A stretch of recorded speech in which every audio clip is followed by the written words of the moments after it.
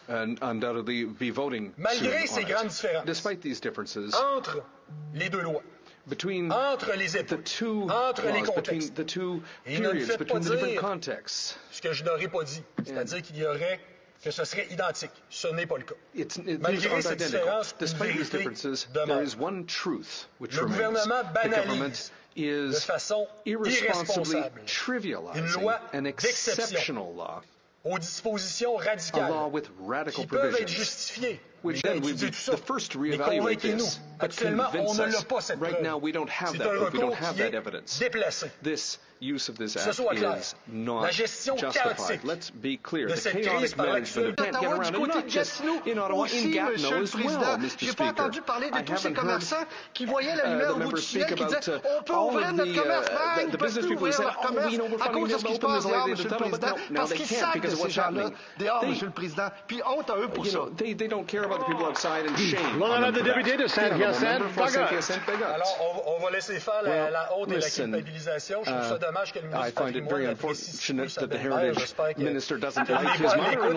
On la salue néanmoins. Il dit qu'il l'aime au moins. Alors, je dirais, en fait, je trouve ça bizarre qu'il ne l'ait pas entendu, parce qu'on l'a dit que c'était pas légal. Je l'ai dit spécifiquement dans mon élection.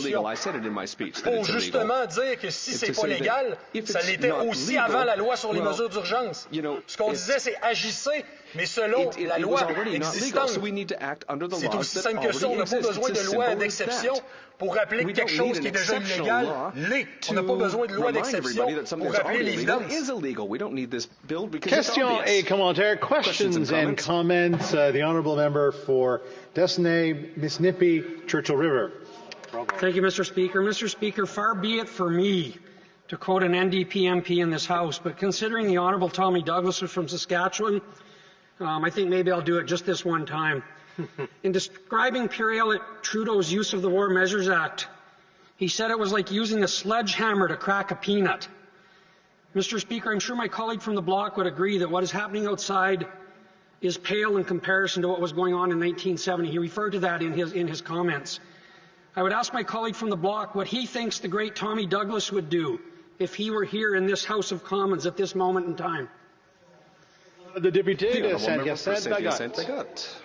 On ne fera pas parler les morts, bien sûr, sauf que ce qu'on peut quand même constater, j'ai bien dit, j'ai parlé des deux situations, dans les deux cas, il y avait des troubles qui sont réels, qui sont existants, mais dans les deux cas, le recours à la loi sur les mesures de guerre ou à la loi sur les mesures d'urgence n'est pas justifié. Il y a des institutions, la police existe, l'armée existe, les lois existent, le fait que d'occuper ou de capturer un ministre comme dans le temps, c'est illégal, c'était déjà le cas, on n'a pas besoin de la loi d'exception pour le illegal. We don't need an exceptional act. Everybody knows it. So we can use the institutions and the laws that are already exist in a state of a rule of law to deal with this situation. Questions et commentaires. Questions and comments. L'honorable député je devrais savoir by now. Longueuil-Saint-Hubert. Longueuil-Saint-Hubert. Merci, Monsieur le Président. Merci. Thank you, Mr. Speaker. Ça va s'en venir, ça va s'en venir. You'll get there, you'll get there. Je remercie mon collègue. Mon collègue a fait une démonstration absolument admirable. Made an admirable presentation. Il a très bien démontré la différence entre la loi d'urgence qu'on a devant nous en ce moment et la loi des mesures de guerre en 1970. Mais un coup se dit, pour les Québécois, the people of une Quebec, loi d'urgence an emergency au Canada, même si ça s'applique pas au Québec, Canada, ça, even if it doesn't apply in Quebec, and we don't know if that's really going to be the case. We're not quite sure. But this is something that was very traumatic for the people of Quebec, and it's something that is still, front of mind for Quebecers. And, I've participated in films and plays about this, where we, for example, dealt with the trials that came out of that. So it's something that's still really front of mind, and we know that there are thousands of people who are calling our office to say, you have to vote against this, vote against this, vote against it. Le mot, la virgule, ils sont dans l'esprit de la loi et ça leur fait peur. Est-ce que mon collègue pourrait nous parler de ce traumatisme qu'on ressent face à cette loi-là? Speak to the traumatism that we still feel in Quebec. The honourable member for Saint-Hyacinthe-Bégat. Well, it's there, but we can't think that this is an illegitimate traumatism or something that's not real, because this was something very serious that happened, and the Bloc Québécois tabled a motion in 2020 on our opposition day on the 50th anniversary of the October crisis, where we asked for apologies to the victims of that, and we have no sympathy for any type of criminality. That's not what we were saying. But there were victims at that time, and we know that the federal leaders went in and played with a list of people who were arrested. That was very serious, and the RCMP have said it. They said it a couple of years later. You don't need to do this. We're going to be able to get out of this under the existing structures. And yet, it was as if there was a psychological war that was undertaken. That's left. Acting without interfering in jurisdiction, that seems to be impossible for the party across the way. Because when we say it's time to act, in the region where we are right now, it's as simple as that. Reprise du débat, continuing debate. The honourable member for South Shore, St. Margaret's. Thank you, Mr. Speaker. Today I rise to speak on a historic and unprecedented situation facing our country. For the first time since its passage in 1988, the Emergencies Act is being invoked by the Prime Minister. This law outlines the type of situation that would merit its invocation. It notes that it must only be used during an emergency that arises from threats to the security of Canada, and that are so serious as to be a national emergency. And while it's the Prime Minister's decision to invoke the Act, it's the duty of members in this House that have been placed in us to either reject it, ratify it, and ensure, if the measures are taken, that they're justifiable and appropriate. The Act enumerates 4 circumstances that would justify the use of its powers. Let me outline those emergencies described in the Act and hold the circumstances of the current standoff up against these provisions to see if today's situation meets any of these criteria. Criteria 1. Espionage or sabotage that is against Canada or is detrimental to the interests of Canada, or such activities directed toward and in support of such, as we saw, mostly peaceful removal of the protesters on the Ambassador Bridge, and isolated acts of violence do not equate to full-blown acts of violence that are aimed at achieving political objectives. Criteria 4, activities directed toward undermining by covert unlawful acts or directed toward or intended ultimately to lead to the destruction or overthrow by violence of the constitutionally established system of government in Canada. Every day I've been walking to my office and to the House of Commons, like all MPs, unimpeded by protesters. To be sure, they've effectively blocked several streets, created a lot of noise, and made life more difficult for those of us living downtown. But what's happened in downtown Ottawa in the last 3 weeks is nothing remotely close to the violent overthrow of the constitutionally established system of government in Canada. The Security Intelligence Services Act explicitly prohibits the use of these kinds of powers on lawful protests or dissent. If the present circumstances don't warrant using the Act for the first time, they absolutely pale in comparison to the previous times the Act's predecessor was invoked. I was a legislative assistant to the government that created this Act to replace the War Measures Act, to prevent the suspension of charter rights and government overreach. Through our long history, there are only 3 other times this has happened. During the 2 World Wars and during the October crisis, when there was an armed insurrection, when a diplomat and a politician were kidnapped, Pierre Laporte was murdered, and bombs were set off in Quebec. It was a horrible experience, and even still, some called it overreach. So, Mr. Speaker, I ask you, does a traffic jam on the street in front of Parliament Hill merit the same type of response as those 3 incidents? Of course not. The Act must only be used as a last resort. That's what the Prime Minister said. But if this measure is his last resort, what was his plan A, B, and C? Because we didn't see it. Did he make himself available to meet with the delegation of protesters to hear them out? Of course not. Did he dispatch a delegation of his ministers to meet with them? Any key caucus members or senior officials other than the RCMP? Of course not. The government's report to Parliament on the Emergency Act consultations confirms this. There are 58 engagements in this list. I searched through the details of the 58 engagements. Did I find reference to one government official, one minister, or the Prime Minister meeting with Canadians on this? No, I did not. The government, this Prime Minister, had meetings with themselves, not with Canadians. They went from sitting on their duffs in non-productive meetings to implementing the most heavy-handed act available to governments. The Prime Minister said he did not take it lightly, but the evidence in his own documents shows otherwise. The government does not need the Emergency Act to arrest illegal protesters. This is done often. Just ask the Minister of the Environment. Cutting off funding of an illegal activity does not require the Emergency Act. The proceeds of crime legislation deals with that. The Executive Director of FinTrack in his for himself and for the Liberal Party, and that it goes over well with his base.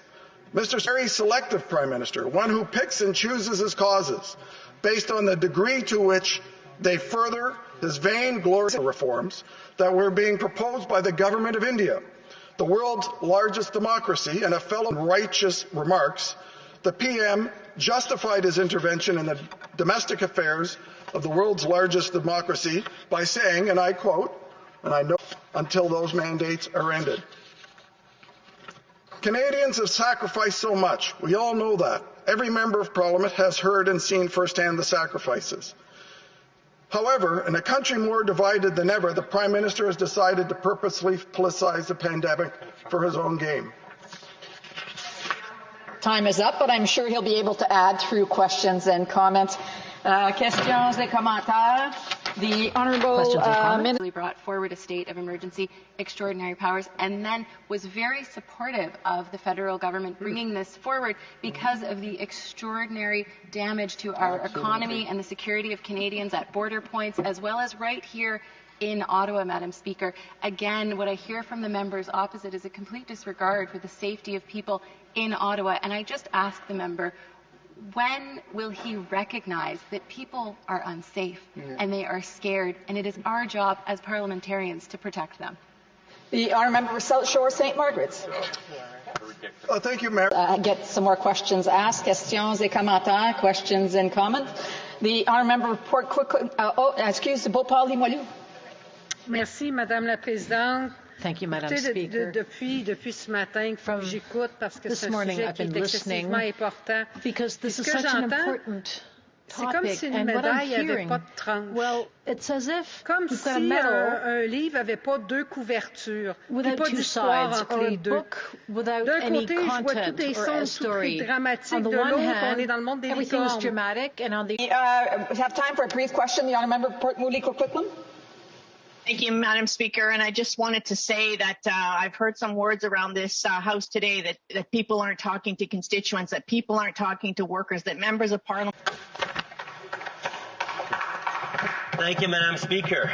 And glad to be speaking to this bill. Actually, I'd rather not be speaking to this bill. I don't think we should, this measure. I'd rather not be speaking on it. I don't think it's necessary. I think it's a total overreach of the government for political expediency, and it's inappropriate, and it's very selective. And that will be probably the nature of my comments here tonight. But first of all, I do want to thank all the members of the staff here this evening, table officers, interpreters, food services, maintenance, who disagree with them on the measures that the government has taken to promote the exclusion of Canadians based on vaccination status. Prime Minister and many other Liberal caucus members try to paint anyone not fully vaccinated or not supportive of exclusionary mandates as enemies, questioning whether they should be tolerated. Canada, we're talking about. It's known for our tolerance. It's known for our multiculturalism. And this is the type of approach that our government is taking constantly. It's their mode of operation. Let me go back to last year when 50 churches were burned down. They said, the Prime Minister said this: one of my reflections is I understand the anger that's out there against institutions like the Catholic Church. It is real, and it is fully understandable, the shameful history that we've all becoming more and more aware of, and engaging ourselves to do better. Such pious words. It's wrong, Madam Speaker.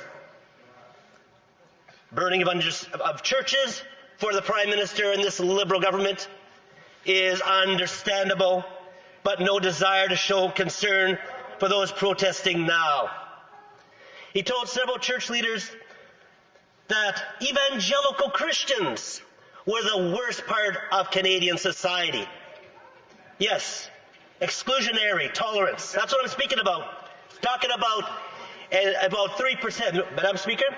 Order. I just ruled on this a few minutes ago for the minister, and now I'm having the minister do exactly what was being what somebody had asked not to do. And I know that the ministers, and I would ask them to hold their discussions and their thoughts when it's the appropriate time to do so.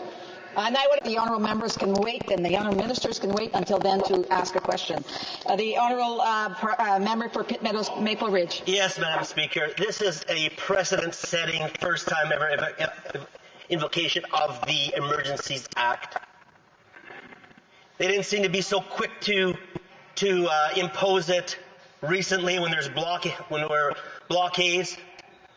I disagree with blockades, with violence anywhere, spoke out against it when I was an MP, as an MLA in British Columbia, and as a Conservative MP. But they pick and choose, go way over. The blockades were actually here on the borders. They're already gone before the imposition. This was totally unnecessary. It's totally a purpose of diversion. Let me just say one thing, and that is this.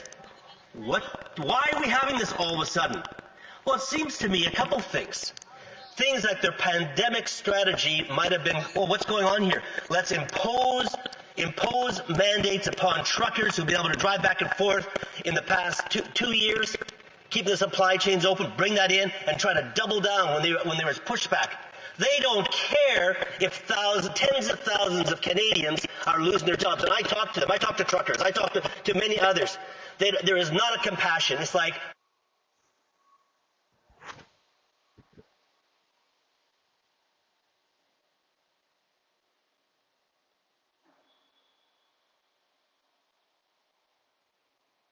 That's political fodder for them to win, to strategize, not realizing that how many countries are opening up, how many provinces are opening up. No, we're going to double down on this right here.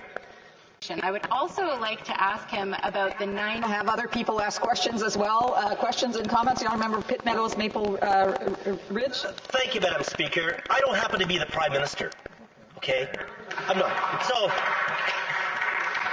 the Prime Minister is the person that is right in front, supported by the cabinet, supported by the Liberals. And here's the thing. I used direct quotes. I was using direct quotes that our Prime Minister has said. I'm not just making things up right here. These are the words. He called them a misogynist, racist, extremist, Nazis. That's the word. Oh, flippant. Oh, is it the truckers? Is it unvaccinated? Is it Christians? Is it this? Is it the Western? Oh, whatever. We'll keep our little power base. Maybe grow that a bit. Sorry. Inappropriate for Canada. Inappropriate. Des commentaires. L'honorable député de Longueuil-Saint-Hubert. Merci, Madame la Présidente. Courte question pour mon collègue. Je pense qu'il sera d'accord avec moi pour dire que ce qui se passe dehors, ça n'a plus rien à voir avec le vaccin, le masque, what's going on outside here no longer has anything to do with public health measures or masks. Things have gone a lot further. The protesters have been infiltrated by extreme right groups. Now, will the emergency help?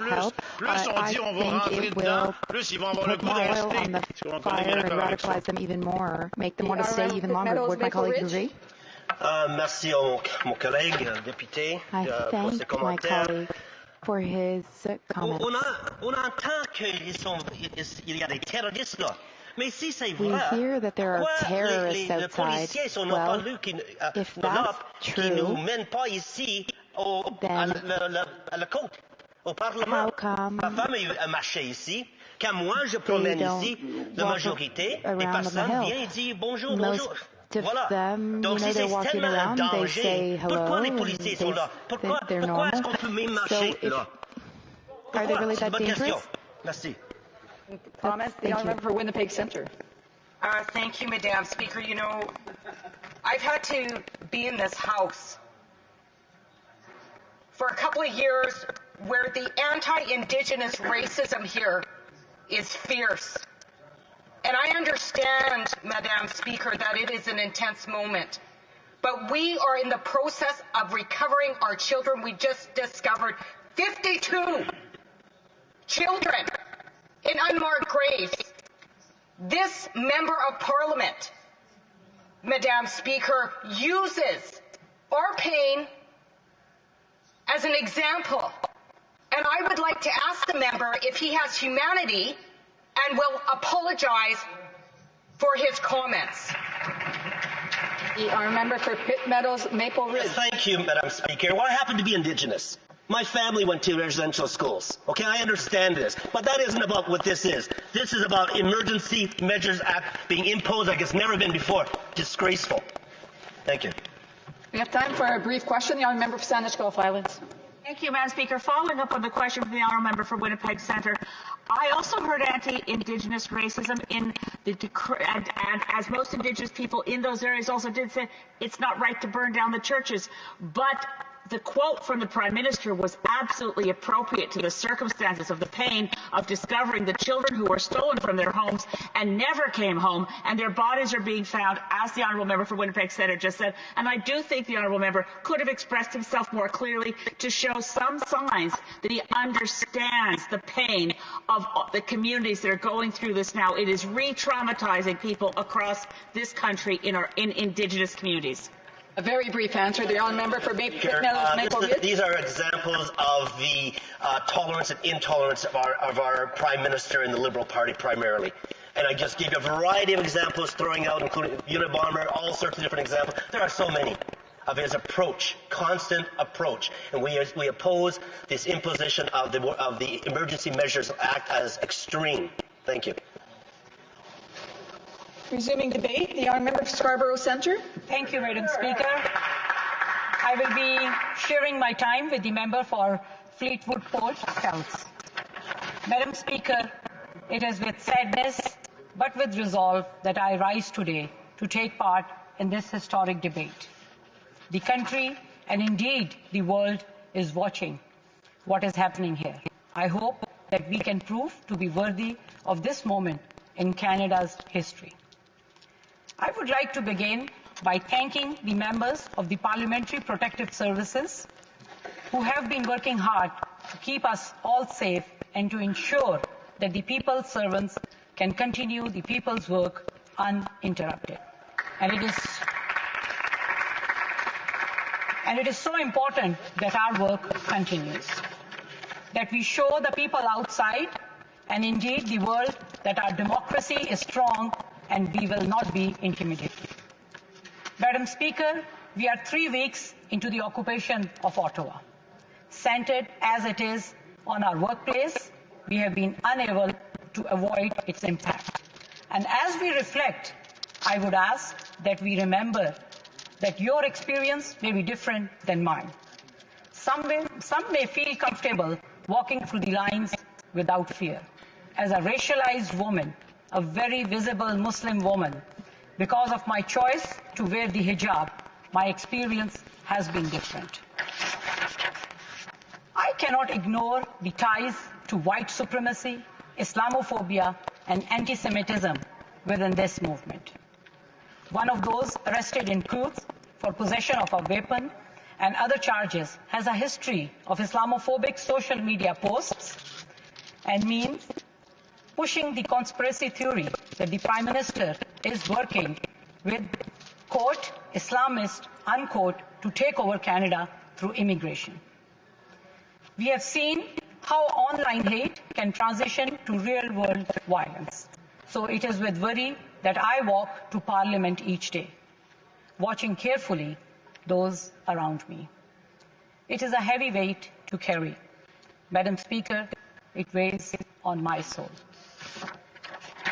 My husband and my children are worried for me, but I told them that I'm going to keep showing up. I will not be intimidated. Madam Speaker, I would like to address some of the points I often hear from the supporters of this occupiers. They say this is a peaceful protest. It is just hot tubs and bouncy castles. No, it is much, much more. These numbers are maybe a day or two old, but Ottawa police have launched more than 172 criminal investigations, 18 arrests, 33 charges, over 3,000 tickets issued, includes 4 charged with conspiracy to murder RCMP officers, 13 arrests with the seizure of more than a dozen long guns, handguns, ammunition, and body armor.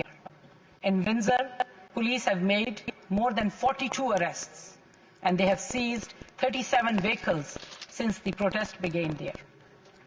People have been verbally and physically assaulted for exercising their freedom to wear a mask. This is not a peaceful protest. But actions don't have to be physical to be violent. Being prevented from earning a living, to go to work, to run a business, that is a violent act. The Rideau Centre and many other downtown Ottawa businesses have been closed for weeks because police can't guarantee their safety from maskless protesters seeking to intimidate and frighten employees and the customers. Hundreds of minimum wage retail and food workers unable to go to work and earn the money they need to pay their rent and feed their kids. The closure of the Ambassador Bridge costs $390 million in two-way trade every day it was closed. Auto workers and others reliant on that trade faced temporary layoffs. This is not a peaceful protest. The 2 major grocery stores in core downtown have been forced to close at times during this occupation for safety reasons, making it difficult for the residents to even buy their groceries. Bus service has been shut down through most of the core, and not everyone is able to walk, especially at -30, as it has been some days. This is not a peaceful protest. Making residents feel unsafe, walking their children down the street, taking away their freedom of movement by occupying their streets, polluting their air with diesel fumes 24/7, honking so constant and loud it took a court order to somewhat reduce it. This is not a peaceful protest. It is a torture. I support peaceful protests, and for those for whom this is about vaccine mandates, especially those outside of Ottawa that don't see what life has been like for people here in Ottawa, I want to say that is a fair debate. And you have a right to protest and be heard. And I understand your frustration. We are all frustrated. We are all tired of this pandemic. I want it to be over as much as you do. I have family overseas. I have not been able to visit in 2 years. Believe me, your voice has been heard and understood.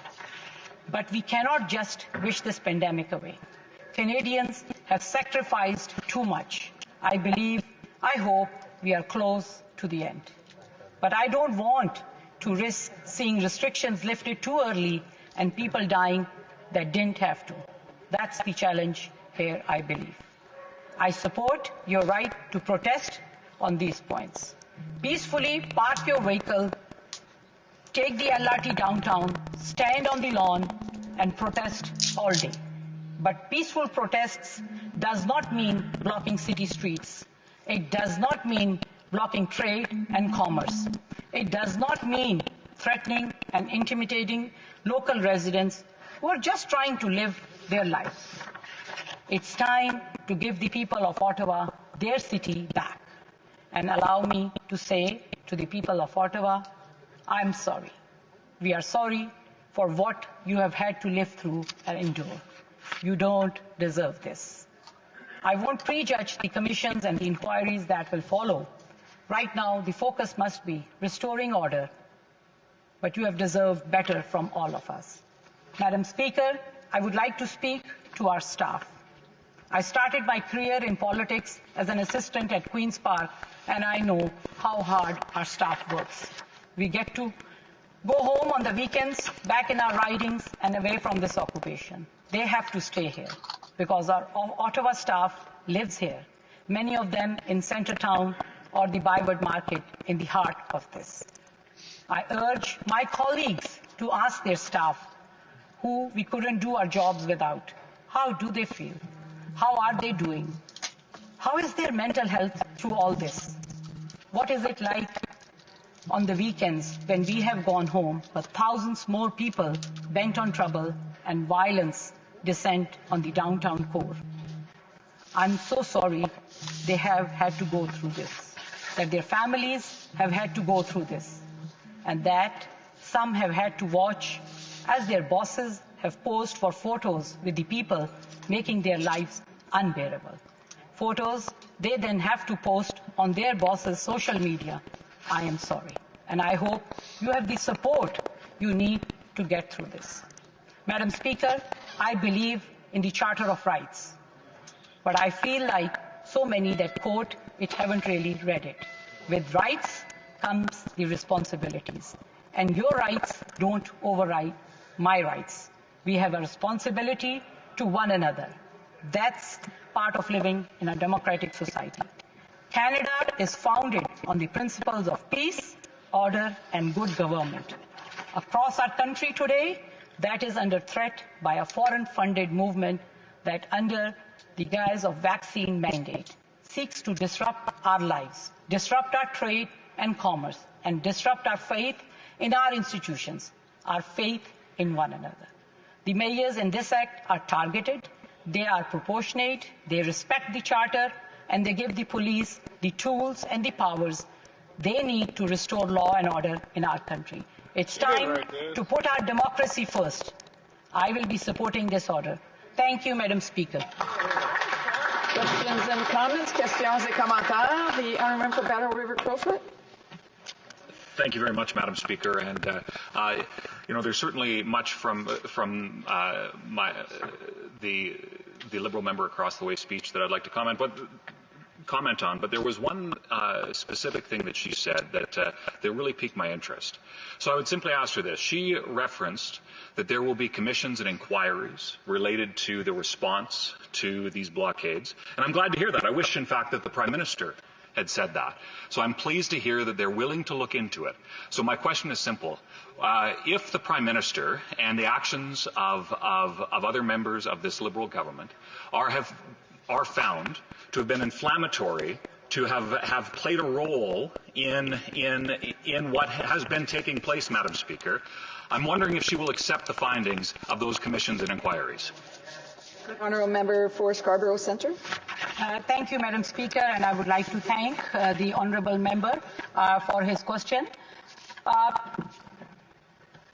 Having now declared the public order emergency, this declaration will only last for 30 days unless renewed, and our government is conscious of the need for transparency and parliamentary oversight as we have undertaken this action.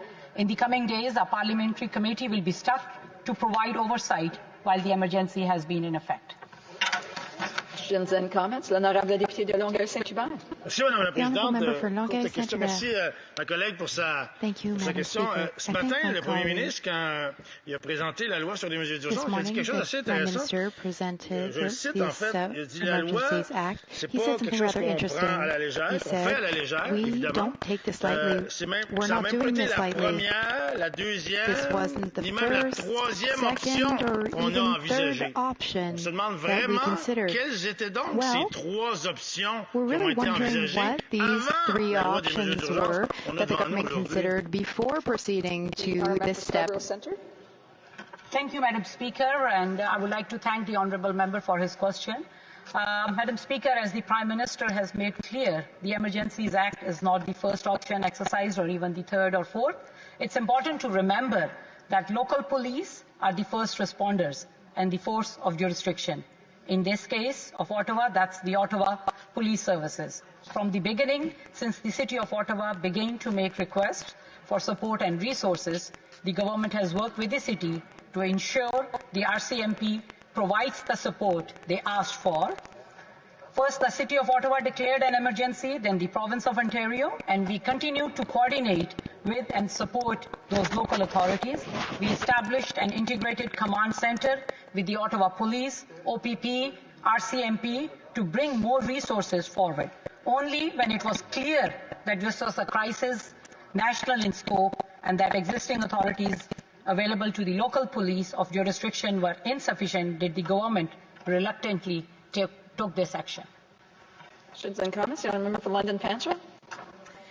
Thank you, Madam Speaker, and I thank my honourable colleague for her speech. I've worked with her on several committees and associations, and she's always so good to work with.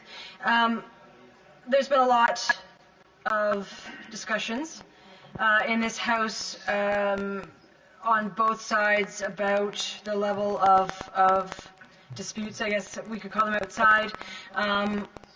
On the other side of the House, the Conservative members have said that these are about honking annoyances and traffic jams. Those are the two direct quotes that I've heard over the course of today's debate. I'm wondering if she could share her thoughts on the dangers of downplaying what we're seeing outside, when I know that I have spoken to people about the assaults and the harassment that they have endured throughout this convoy. Thank you, Madam Speaker. The Honourable for Scarborough Centre. Thank you, Madam Speaker, and thanks to the Honourable Member for her question. And it has always been a pleasure working with her on many committees.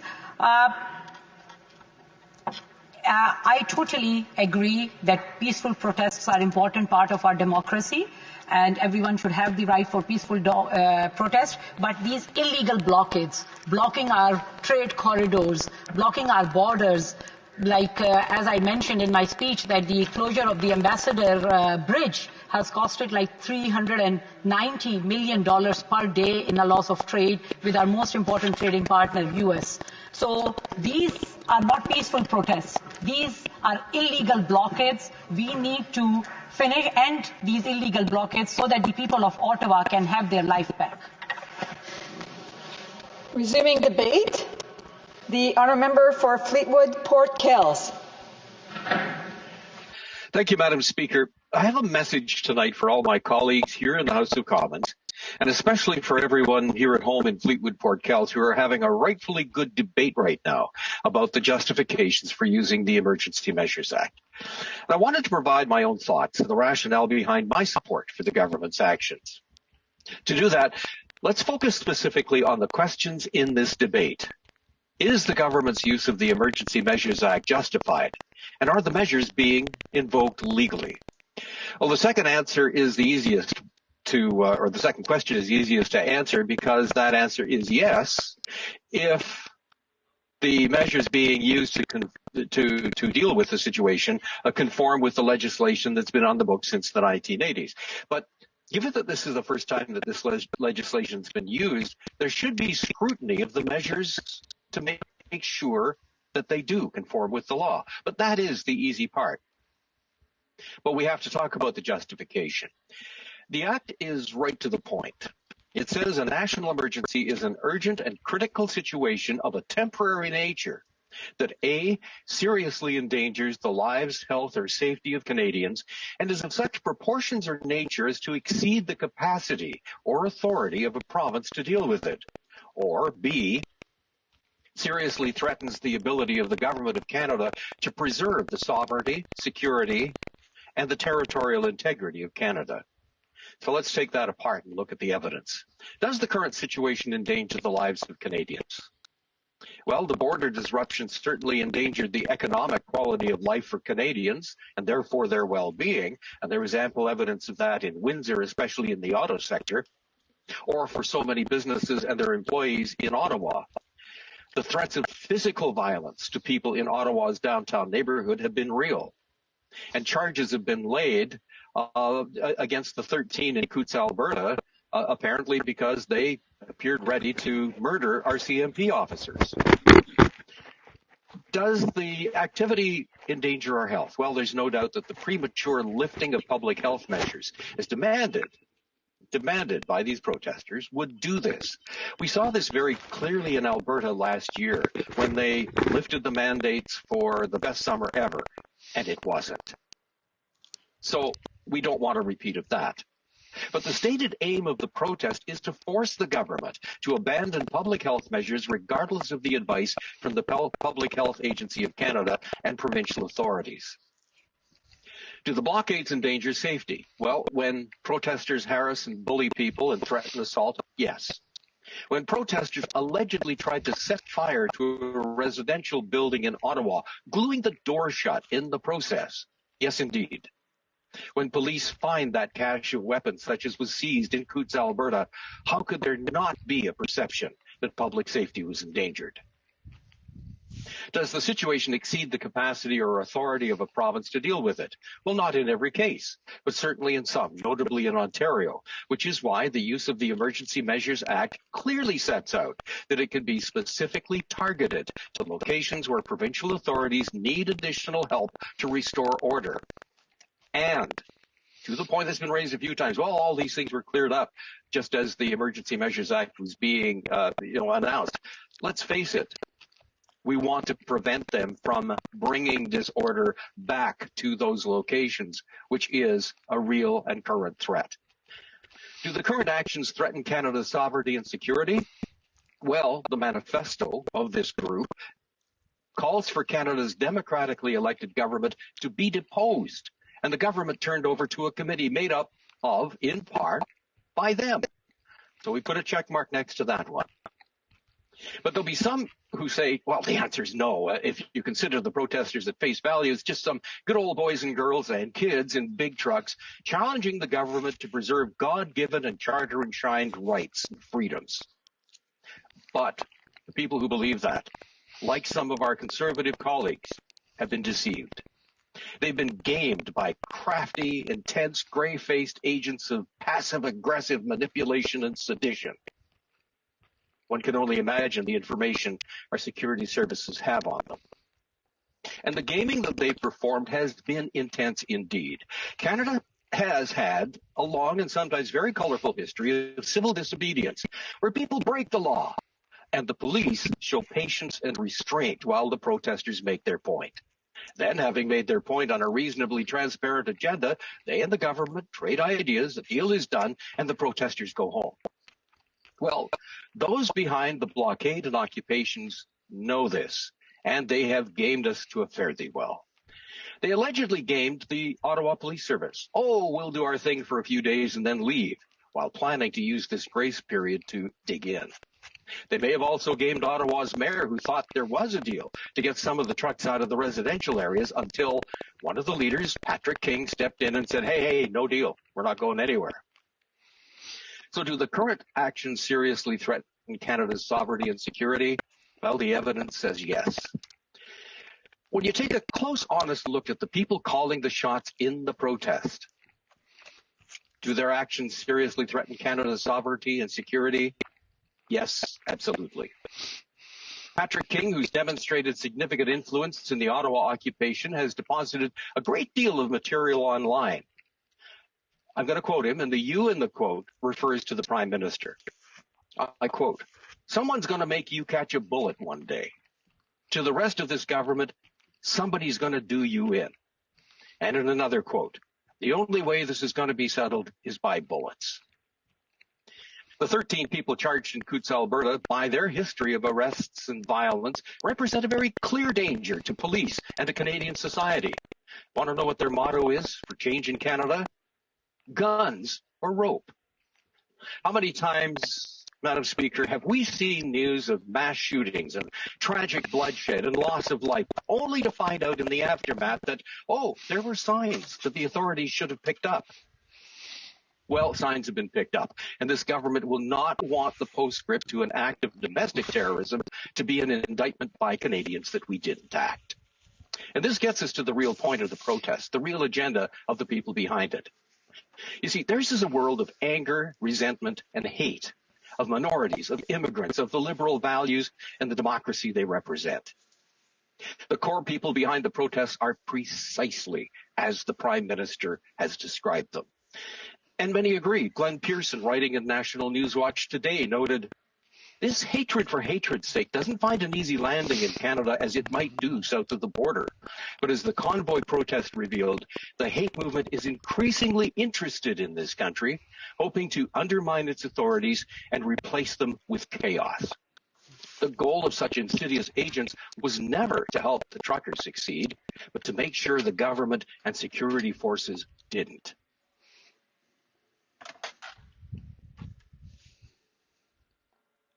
The hell?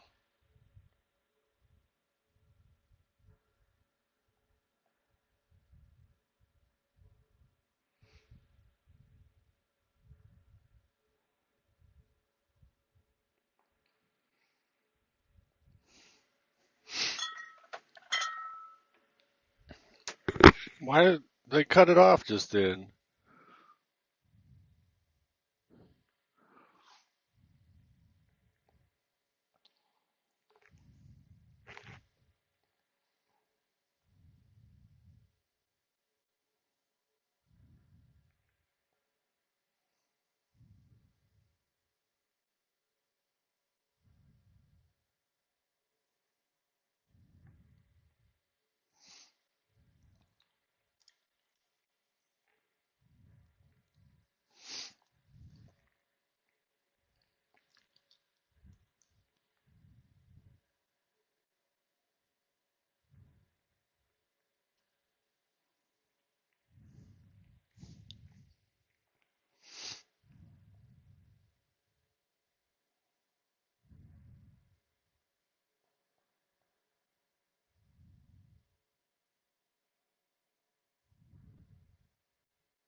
Walking the, how are you, man? Good to see you. Live streaming, my friend. Yeah.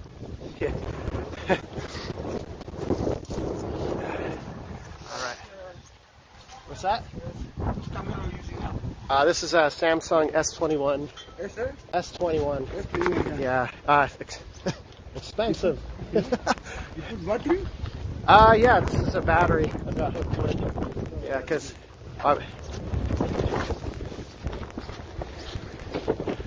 Super chat received. Thank you so much. Pound signs. Thank you so much. Freedom. Wonderful, guys. Wonderful. He left for sure. Christian left for sure. Oh, man. Oh, you know who else? Oh, man. Both trucks left. Both of the trucks. Oh, no. Oh, no. They all left here. They all left here. Oh, no. What was it? What was that gentleman's name? The other truck that was over here too, right? Next to Christian. They left too. Oh man, what a situation. Oh, what a situation. Yeah, he didn't. Oh my God. Man. Yeah, close. Okay, then maybe he moved. Okay, all right, that's cool. All right. Yeah, because he's a lone wolf. He's alone. Yeah. There's Ottawaks. We're hanging out with Ottawaks tonight. We're going to be just following Ottawaks tonight. We're hanging out. Man, it's horrible weather. Just horrible. The other guy moved. Okay, thanks for that. Thank you so much for that. Yep, good to know. 1,200 in the chat. Like, share, and subscribe. Like, share, and subscribe. Thank you so much, guys. Really appreciate it. We had a wonderful stream, the very first stream. And, guys, we did catch... Oh, with the heart there. Look at that. We did catch, of course, the fake news. And I sent that link around to some of you guys. You did see that. CP24 in Toronto already said that that person that got arrested was a protester. And yeah, I don't know if they said he was a trucker or not. I can't confirm, but they said he was a protester. But absolutely false. And I have screenshots of both sides, the mainstream media, and I have the video clip side by side of CP24 and myself. And my clip is going around, being shared out right now. Appreciate you guys sharing that out. I should have been more prepared and pasted that clip for you guys so you guys can share that out too on another channel. Thank you for that. Yasmin knows that channel. Of course, she can share that clip out if she wants, right? So if she's in the chat, thank you guys.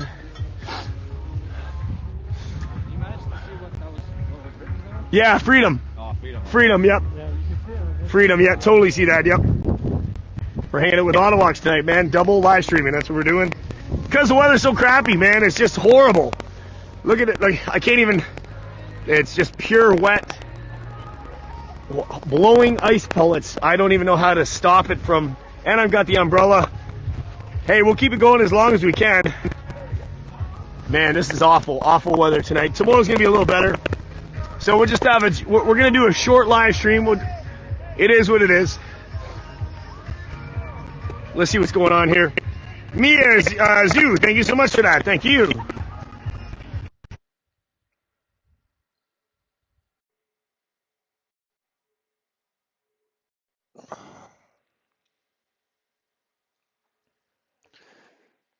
Hello, Canada. Hello, world.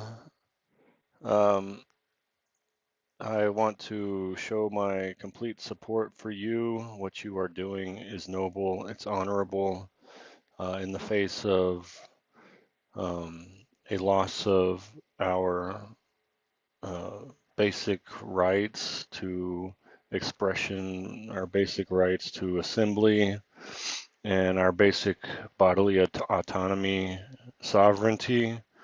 We must stand up and assert those rights, and what you are doing is just. I mean, whether or not whether or not that what you are doing may have some, maybe violating some municipal statutes, that's debatable. But in the end, the supreme law of the land is the Charter of Rights, and your grievances are heard. I don't understand why the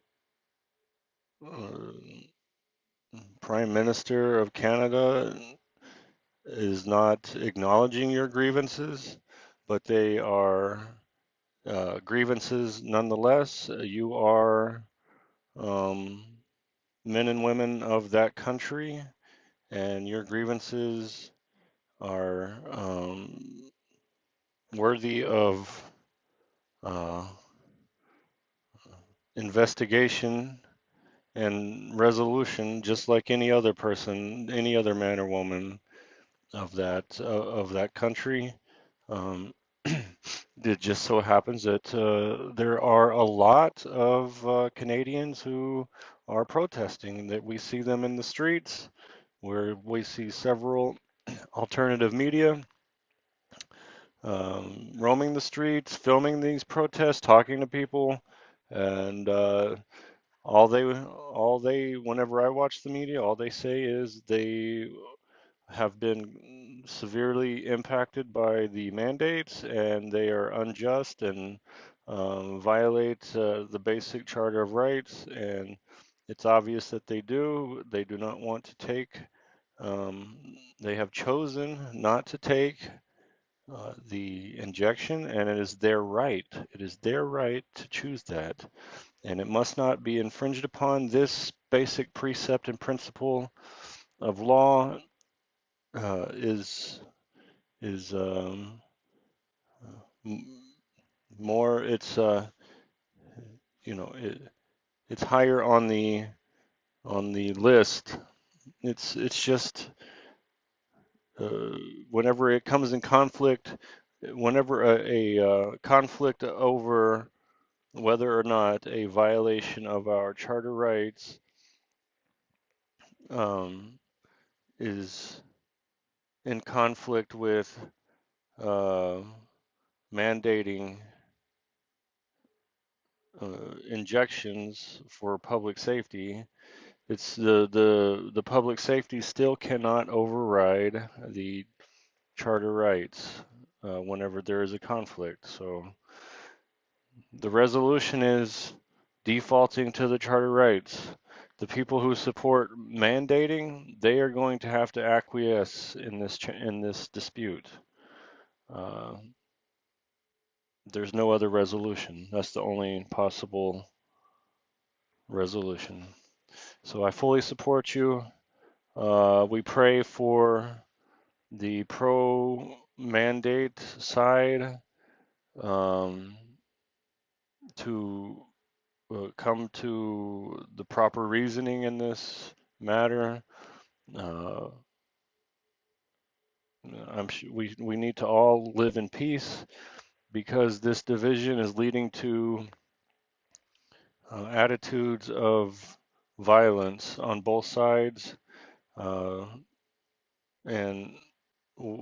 there needs to be de-escalation, or we need to start figuring out another way to live. We need to form two separate nations, one nation for the vaccinated and one nation for the unvaccinated, because life like this can't go on. We have to find a solution very, very soon. Thanks for watching my stream.